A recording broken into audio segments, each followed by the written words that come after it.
আচ্ছা, আসলে শরীফ উপলক্ষে রোজার ভালো খাদ্য খাওয়ার সময় কোনটা?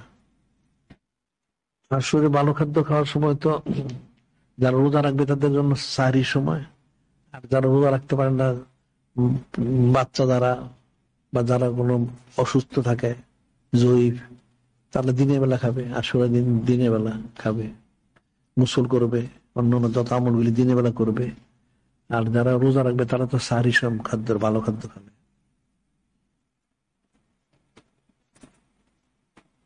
আর খাদ্যটা ভালো খাইতে হবে সাহরির সময়। আর ইফতারিটা করতে হবে। শরীফের ইফতারিটা ভালো করে করতে হবে, কারণ ইফতারি করলে যেমন বলছে মান ফাত্তারা মুমিনাল লাইল তাকসুমিনাল মুহররম বা মান ফাত্তারা 6 মান, দুইটাই আছে।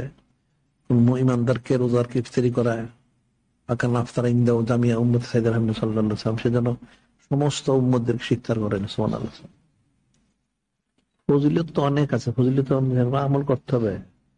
এখন এগুলি সব ফজিলত ঠিকই আছে, এর চেয়ে আরো বেশি বড় ফজিলত তো তাইলে 12 শরীফে ছেড়ে গেল কই?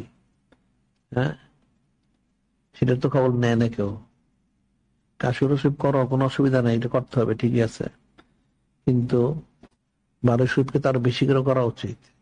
এখানে আশুরা শরীফে ভালো খাদ্য খেলে 1 বছরের সচ্ছলতা লাভ করা যায়, তাহলে 12 শরীফে ভালো খেলে কি কত সচ্ছলতা লাভ করা যাবে, এটা তো ফিকির করতে হবে। এটা ফিকিরের বিষয় আছে।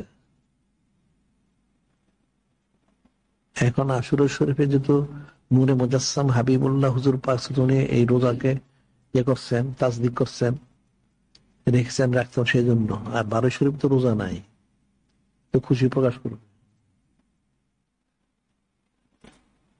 কিন্তু সেটা তো পালন করে কতজন? সে তো মানুষ পালন করে না।